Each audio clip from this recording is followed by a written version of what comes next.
नमस्कार दोस्तों, SP maker जी के यूट्यूब चैनल पर आपका स्वागत है। दोस्तों, आज हम रीजनिंग का प्रश्न 1 देखेंगे। इसमें रीजनिंग के 10 इंपॉर्टेंट प्रश्न हैं। यदि आप रेलवे, एनटीपीसी, आरपीएफ कांस्टेबल या एसएससी जीडी की तैयारी कर रहे हैं तो ये प्रश्न आपके लिए काफ़ी ज़्यादा इंपॉर्टेंट है, क्योंकि इस प्रैक्टिस सेट में जिस प्रकार के प्रश्न दिए गए हैं उसी टाइप के प्रश्न आपकी सभी परीक्षाओं में पूछे जाएंगे। तो चलिए दोस्तों, स्टार्ट करते हैं प्रश्न नंबर 1 से। दोस्तों, हमारा पहला प्रश्न है, नीचे दी गई श्रृंखला से रेडी में अगली संख्या क्या आएगी। इसमें दोस्तों हमें यहाँ पर क्वेश्चन मार्क की जगह बतानी है कौन सी संख्या आएगी। ये दोस्तों आपका इंपॉर्टेंट प्रश्न है श्रृंखला से संबंधित। तो देखेंगे इसको हम कैसे सॉल्व करेंगे। सबसे पहले दोस्तों हमें इसमें पैटर्न पता लगाना है, तभी हम यहाँ पर बता पाएंगे कि क्वेश्चन मार्क की जगह पर कौन सी संख्या आएगी। यदि हम यहाँ पर ध्यान से देखें तो 7 से कितना हो रहा है दोस्तों, 8 हो रहा है। यहाँ पर दोस्तों 1 बढ़ रहा है। आगे बढ़े, 8 से 16 हो रहा है। यहाँ पर दोस्तों कितना, 8 बढ़ रहा है। 16 से कितना हो रहा है दोस्तों, 43 हो रहा है। तो यहाँ पर दोस्तों 27 बढ़ रहा है। आगे बढ़ेंगे, 43 से 107 हो रहा है। 43 से 107 हो रहा है, तो यहाँ पर दोस्तों 64 बढ़ रहा है। अब हम देखेंगे, यदि हम यहाँ पर ध्यान से देखें तो 1, 8, 27, 64। यदि हम यहाँ पर ध्यान से देखें तो हमें यहाँ पर ये सभी के सभी क्यूब नजर आ रहे हैं। एक दोस्तों आपका 1 का ही क्यूब होता है, 8 दोस्तों आपका 2 का क्यूब होता है, 27 दोस्तों आपका 3 का क्यूब होता है, 64 दोस्तों आपका 4 का क्यूब होता है। अब दोस्तों हमें इसमें पैटर्न मिल चुका है। पैटर्न दोस्तों क्या है, 1 का क्यूब, 2 का क्यूब, 3 का क्यूब, 4 का क्यूब। अब हम यहाँ पर क्या करेंगे, 5 के क्यूब को ऐड करेंगे। 5 का क्यूब दोस्तों कितना होता है, 25 25 पंजे 125। यदि हम 107 में 125 को ऐड कर दें तो हमें पता चल जाएगा क्वेश्चन मार्क की जगह पर कौन सी संख्या आएगी। तो जब आप 125 में 107 को ऐड करेंगे तो कितना हो जाएगा दोस्तों, 232। कितना हो जाएगा, 232। यानी क्वेश्चन मार्क की जगह कौन सी संख्या आनी चाहिए, 232 आनी चाहिए, तभी हमारी श्रृंखला है वो कंप्लीट हो पाएगी। तो दोस्तों अब आप देखेंगे 225 कौन सा ऑप्शन में दिया गया है।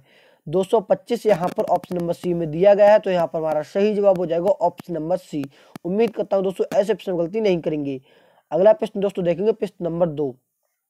नीचे दिए गए प्रश्न में संबंधित शब्द ज्ञात कीजिए। इसमें दोस्तों हमें यहाँ पर क्वेश्चन मार्क की जगह बताना है कौन सा शब्द आएगा। ये दोस्तों आपका इंपॉर्टेंट प्रश्न है, शब्द एनालॉजी से संबंधित। ऐसा प्रश्न आपकी परीक्षा में 1% 100% पूछा जाता है, तो आपको दोस्तों इसकी प्रैक्टिस कर लेनी है। यहाँ पर दिया गया मेघालय, इन्होंने मेघालय का संबंध शिलांग से किस प्रकार दिया। सबसे पहले तो हमें यही पता लगाना है, तभी हम बता पाएंगे कि केरल का संबंध किससे होगा। यदि हम यहाँ पर ध्यान से देखें तो मेघालय की राजधानी क्या होती है, शिलांग। मेघालय की राजधानी क्या होती है, शिलांग। यानी इन्होंने राजधानी से संबंध दिया है। अब हमें यहाँ पर केरल की राजधानी पता होनी चाहिए, तभी हम अपना यहाँ पर उत्तर लगा पाएंगे। तो केरल की राजधानी दोस्तों क्या होती है, तिरुवनंतपुरम। तो अब आप देखेंगे तिरुवनंतपुरम कौन सा ऑप्शन में दिया गया है, यहाँ पर ऑप्शन नंबर बी में दिया गया है, तिरुवनंतपुरम। तो यहाँ पर हमारा सही जवाब हो जाएगा ऑप्शन नंबर बी। अगला प्रश्न दोस्तों देखेंगे, प्रश्न नंबर 3।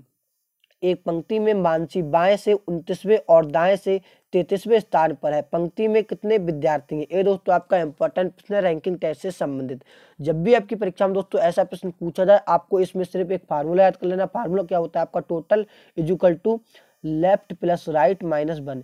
ये आपका दोस्तों फार्मूला होता है। इसमें यदि हमें टोटल दिया गया है, राइट दिया गया, लेफ्ट से पूछे तो हम बताएं, मतलब इसमें 3 चीजें हैं। 3 चीजों में से कोई भी 2 चीज दे के आपसे एक चीज पूछ लेता है, तो आपको ये वाला फार्मूला याद कर लेना है। इसी फार्मूले पर आधारित इस चैप्टर के सभी प्रश्न आपके सॉल्व हो जाते हैं। अब देखिए हमें क्या दिया है, हमें दिया एक पंक्ति में मानसी बाएं से 29वें स्थान पर है। यानी बाएं से 29वें स्थान पर एल की स्थिति कितनी दी है, इन्होंने 29 दी है। प्लस लगाएंगे हम यहाँ पर, और दाएं से कितने, 33वें स्थान पर। तो दाएं से 33वें स्थान पर, माइनस हम यहाँ पर 1 लगा देंगे। हमसे क्या पूछा है, टोटल है कितने विद्यार्थी, तो हमसे टोटल पूछा है, टी पूछा है। जब हम इसको ऐड करेंगे तो 33 और 29 कितना हो जाएगा दोस्तों आपका 62। कितना हो जाएगा 62। 62 में से यदि हम 1 को कम कर दे तो हमें यहाँ पर टोटल पता चल जाएगा। तो आप देखेंगे 62 में से 1 को कम करेंगे कितना बचेगा, 61। कितना बचेगा, 61। यानी इसमें टोटल कितने विद्यार्थी है, 61। तो अब आप दोस्तों देखेंगे 61 कौन सा ऑप्शन में दिया गया है, 61 यहाँ पर ऑप्शन नंबर बी में दिया गया है। तो यहाँ पर हमारा सही जवाब हो जाएगा ऑप्शन नंबर बी। उम्मीद करता हूँ दोस्तों ऐसे प्रश्न गलती नहीं करेंगे। नेक्स्ट प्रश्न दोस्तों देखेंगे, प्रश्न नंबर 4। ए बी का भाई है, बी सी की बहन है, सी डी की माँ है, डी ई की पत्नी है, ई एफ का पिता है, एफ जी का भाई है, सी का ई से क्या संबंध है। ये दोस्तों आपका इंपॉर्टेंट प्रश्न है, ब्लड रिलेशन से संबंधित। तो देखेंगे इसको कैसे सॉल्व करेंगे। सबसे पहले हमें यहाँ पर पहली वाली लाइन पढ़नी है। पहली वाली लाइन में कह रहा है ए बी का भाई है। ए दोस्तों क्या है, भाई है, किसका भाई है, बी का भाई है। तो बाह्य तो हम यहाँ पर इस पर प्लस चार्ज लगा देंगे, और जब बाह्य तो यहाँ पर से सिंगल एरो से इसको दर्शाते हैं। बी सी की बहन है, बी क्या दोस्तों बहन है, किसकी बहन है, सी की, तो इस प्रकार से बनाएंगे। आगे पढ़ेंगे सी डी की माँ है, सी दोस्तों क्या है माँ है, किसकी माँ है, डी की माँ है, तो जब ये माँ है तो हम इस पर माइनस चार्ज लगा देंगे। आगे बढ़ेंगे डी ई की पत्नी है, डी क्या दोस्तों पत्नी है, तो इस पे माइनस लगाएंगे, पत्नी है किसकी पत्नी है, ई की, तो पति पत्नी है, तो इस पे हम यहाँ पर प्लस का चार्ज दर्शा देंगे। आगे पढ़ेंगे ई एफ का पिता है, ई दोस्तों क्या है एफ का पिता, तो हम क्या करेंगे यहाँ पर एफ नीचे आ जाएगा, एफ नीचे आ जाएगा क्योंकि ई क्या दोस्तों पिता है, तो हम यहाँ पर प्लस का चार्ज लगा देंगे, किसका एफ का। एफ जी का भाई है, एफ क्या दोस्तों भाई है, किसका भाई है, जी का, तो इस पर हम यहाँ पर प्लस का चार्ज लगा देंगे। अब देखिए हमारा इस प्रकार पूरा डायग्राम बनके तैयार हो चुका है। अब हमसे जो पूछा है उसका उत्तर बड़े आसान तरीके से दे सकते हैं। हमसे पूछा दोस्तों सी का ई से क्या संबंध, ई से मतलब ई क्या कहेगा सी से, तो हमें देखना है सबसे पहले ई ये रहा, ई क्या कहेगा सी से, तो ई की दोस्तों जी क्या है पत्नी, ई की क्या है पत्नी, और सी क्या है इसके पिता, तो पत्नी के पिता, तो अब आपको देखना है पत्नी के सॉरी जी क्या है माँ, जी क्या है माँ, तो पत्नी की माँ, वैसे पत्नी की माँ क्या होती है सास होती है, लेकिन आपको यहाँ पर ऑप्शन में पत्नी की माँ साफ साफ दिया गया है, तो आपको यहाँ पर सही जवाब हो जाएगा ऑप्शन नंबर डी। अगर यहाँ पर सास दिया गया रहता तो हम यहाँ पर सास लगा देते। अगला प्रश्न दोस्तों देखेंगे प्रश्न नंबर 5, विषम शब्द का चयन कीजिए। ये दोस्तों आपका इंपॉर्टेंट प्रश्न है वर्गीकरण से संबंधित। इसमें दोस्तों हमें 4 ऑप्शन दिए गए रहते हैं, एक ऑप्शन अलग होता है, हमें यहाँ पर सिंपली वही ऑप्शन को चुनना होता है। तो जब भी आपकी परीक्षा में ऐसा प्रश्न पूछा जाए जिसमें लेटर वाले ऑप्शन दिए गए, तो सबसे पहले आपको इसको नंबर में कन्वर्ट करना पड़ेगा। तो जी आपका दोस्तों 7 पर होता है, के आपका 11 पर होता है, ओ आपका 15 पर होता है, बी आपका 22 पर होता है, ए आपका 1 पर होता है, एफ आपका 6 पर, के आपका 11 पर, पी आपका 16 पर होता है। इसी प्रकार तीसरे ऑप्शन में आप देखेंगे तो के आपका 11 पर, पी आपका 16 पर, यू आपका 21 पर, जेड आपका 26 पर होता है। लास्ट वाले ऑप्शन में देखेंगे तो टी आपका कितने 20 पर, बाई 25 पर आपका, डी आपका 4 पर, आई आपका 9 पर होता है। अब हम यहाँ पर पैटर्न पता लगाएंगे। यदि हम यहाँ पर ध्यान से देखें तो 7 से कितना 11 हो रहा है, यहाँ पर 4 इंक्रीज हो रहा है, 1 से 6 हो रहा है तो यहाँ पर 5 बढ़ रहा है, 11 से 16 हो रहा है, यहाँ पर दोस्तों 5 बढ़ रहा है, 20 से 25 हो रहा है, यहाँ पर 5 बढ़ रहा है। यदि हम ध्यान से देखें तो हमारे ऊपर के 3 ऑप्शन में पहले के 2 लेटर के बीच में 5-5 का गैप है, लेकिन ऊपर वाले में 4 का गैप है, तो हम कह सकते हैं यहाँ पर हमारा पहला ऑप्शन अलग हो जाएगा। अब देखिए अब आप इसको पूरा भी सॉल्व कर सकते हैं। यदि हम यहाँ पर आगे बढ़े तो 6 से 11 यहाँ पर फिर 5 बढ़ रहा है, 11 से 16 यहाँ पर अगेन 5 बढ़ रहा है, 16 से 21 यहाँ पर 5 बढ़ रहा है, 21 से 26 यहाँ पर 5 बढ़ रहा है। आप यहाँ पर कंफ्यूज हो सकते हैं, आपको यहाँ पर 25 से 4 दिखाई पड़ता होगा, तो यहाँ पर आपको कंफ्यूज नहीं होता। डी आपका 4 पर होता है। ABCD दोस्तों आपकी ABCD आपकी 26 पर खत्म हो जाती है, अगेन आपकी ABCD स्टार्ट होकर, तो डी आपका यहाँ पर हम 30 पे कह सकते हैं। डी आपका कितने 30 पर कह सकते हैं, कितने 30 पर कह सकते हो 25 से 30, और डी आपका 4 पर भी होता है तो 4 से 9। इस प्रकार इन सब में 5-5 का गैप है, जबकि इसमें यहाँ पर 4 का, फिर यहाँ पर कितने यहाँ पर 4 का, फिर यहाँ पर 7 का, तो ये वाला हमारा पैटर्न फॉलो नहीं करता, तो यहाँ पर हमारा सही जवाब हो जाएगा ऑप्शन नंबर ए। तो इस प्रकार से आप यहाँ पर अलग ऑप्शन को चुन सकते हैं। अगला प्रश्न दोस्तों देखेंगे प्रश्न नंबर 6, निम्नलिखित प्रश्न में दिए गए विकल्पों में से संबंधित अक्षर युग्म का चयन कीजिए। ये दोस्तों आपका इंपॉर्टेंट प्रश्न है, लेटर एनालॉजी से संबंधित। ऐसा प्रश्न भी आपकी परीक्षा में पूछा जाता है, तो देखेंगे इसको कैसे सॉल्व करेंगे।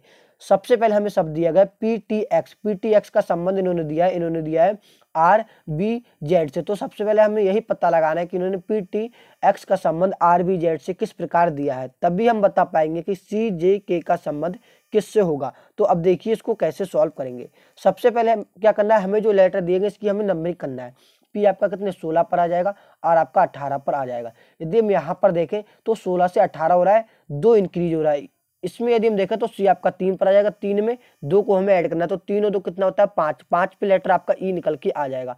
अब आपको देखना है ऐसा ऑप्शन जो ई से स्टार्ट है। हमने यहाँ पर दोस्तों देखा एक ही ऑप्शन ऐसा जो ई से स्टार्ट है, वो भी ऑप्शन नंबर ए। तो यहाँ पर हम कह सकते हैं हमारा सही जवाब हो जाएगा ऑप्शन नंबर ए। तो इस प्रकार से आप एक लेटर से भी अपना यहाँ पर उत्तर लगा सकते हैं। यदि हम इसको आगे चेक करें तो टी यहाँ पर 16 के बाद डायरेक्ट कितना दिया है 16 4 20, 20 पे आपका टी होता है, फिर 24 पे आपका एक्स होता है, यानी 4 का गैप दिया। इसी प्रकार आर आपका 18 पर होता है, 18 से 22, 22 से 26। इसी प्रकार ये आपका 5 में 4 जोड़ेंगे कितना हो जाएगा 9, 9 में 4 जोड़ेंगे कितना हो जाएगा 13, 13 पे एम आ जाएगा। तो इसका सही जवाब निकल के आ जाएगा आपका EMI। अगर आप एग्जाम हॉल में बैठे हुए तो आपको पूरा सॉल्व करने की नहीं जरूरत है, आपको पता चलेगा कि हमारा ऑप्शन जो है वो ई से स्टार्ट होगा। अगर 2 ऑप्शन है तो आपको चेक करना बनता है, लेकिन अगर एक ही ऑप्शन है तो आपको इसमें पूरा चेक करने की जरूरत नहीं है, क्योंकि इसमें खाली आपका टाइम ही वेस्ट होगा। नेक्स्ट प्रश्न दोस्तों देखेंगे प्रश्न नंबर 7, एक निश्चित कोड भाषा में TDG को 1680 लिखा जाता है और BHI को 432 लिखा जाता है, उसी कोड भाषा में बताना है KCE को कैसे लिखा जाएगा। ये दोस्तों आपका इंपॉर्टेंट प्रश्न है, कोडिंग रिकॉर्डिंग से संबंधित काफी ज्यादा इंपॉर्टेंट प्रश्न पूछा गया है। तो देखेंगे इसको कैसे सॉल्व करेंगे। सबसे पहले आपको यहाँ पर शब्द दिया गया TDG, जी हमें शब्द दिया गया है। इसको इन्होंने दोस्तों क्या लिखा है, इन्होंने लिखा है 1680। तो सबसे पहले यदि हम इसकी नंबरिंग करके देखें तो नंबरिंग कितना होता है, T आपका 20 पर, D आपका 4 पर, G आपका 7 पर।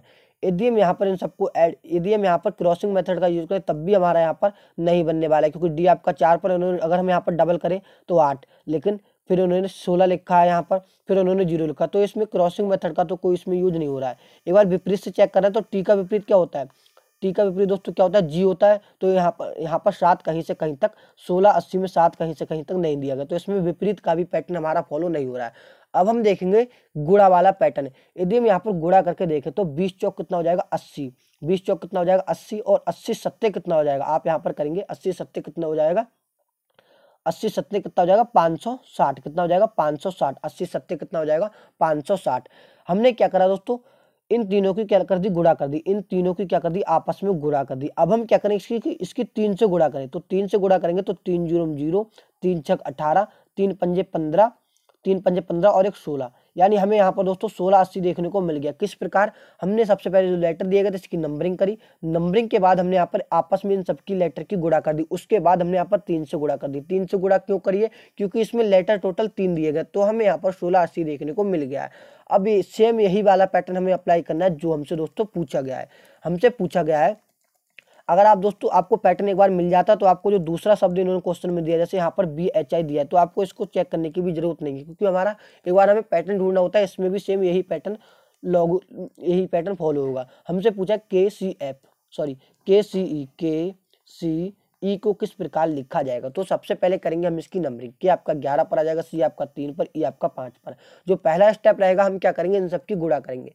तो इन सबकी जब आप गुणा करेंगे तो 11 3 33, 33 पंजे कितना हो जाएगा, आप यहाँ पर देख रहे हो 3 पंजे 15, 3 पंजे 15 और 3 पंजे 15, और 15 की गुणा जब हम 11 में करेंगे तो 15 एकम 15 और 15 एकम 15 और एक कितना 16, कितना हो जाएगा दोस्तों 165, कितना हो जाएगा 165। अब हमें क्या करना है, 165 के 3 में गुणा लगाना है अपने यहाँ पर उत्तर पता लगाने के लिए।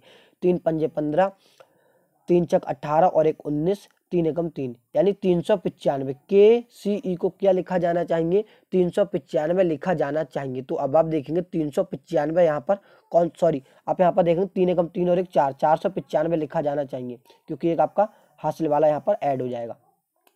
तो इसको कितना लिखा जाना चाहिए, इसको 495 लिखा जाना चाहिए। तो अब आप देखेंगे 495 कौन सा ऑप्शन में दिया गया है, 495 यहाँ पर ऑप्शन नंबर C में दिया गया है। तो यहाँ पर हमारा सही जवाब हो जाएगा ऑप्शन नंबर C। उम्मीद करता हूँ दोस्तों ऐसे प्रश्न गलती नहीं करेंगे।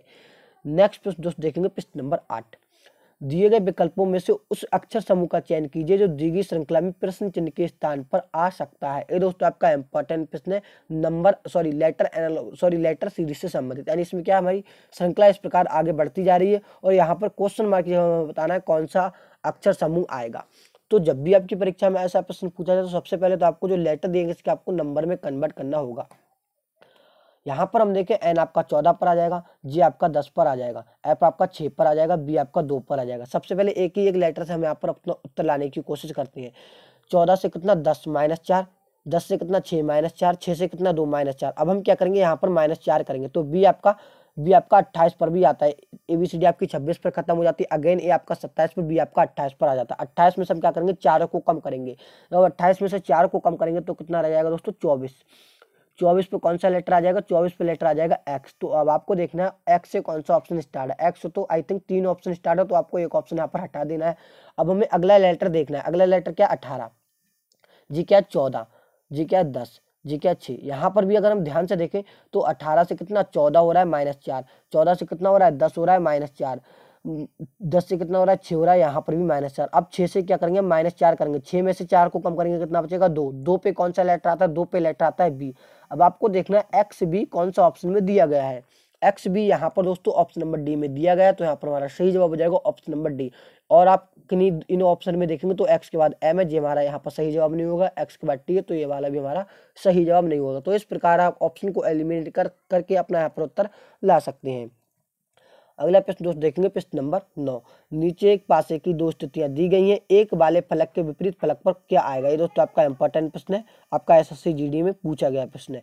हमें यहाँ पर एक के विपरीत बताना है, तो जब भी आपसे विपरीत पूछे तो आपको क्या करना है, जो पासा दिए गए इसमें हमें क्या करना है, कॉमन चीजें ढूंढना है कि कॉमन क्या क्या। हमने यहाँ पर देखा दोस्तों एंड इसमें भी दिया गया, एंड इसमें भी दिया गया। अब जब भी एक संख्या कॉमन मिल जाए उसके बाद आपको दोस्तों इसको क्लॉकवाइज घुमा लेना है। जब हम इसको क्लॉकवाइज घुमाएंगे तो सबसे पहले यहाँ पर आपका एंड आ जाएगा, उसके बाद आपका हैज आ जाएगा, उसके बाद आपका टू आ जाएगा। जब हम इसको क्लॉकवाइज घुमाएंगे तो सबसे पहले आपका एंड आ जाएगा, उसके बाद 8 आ जाएगा, उसके बाद आपका 1 आ जाएगा।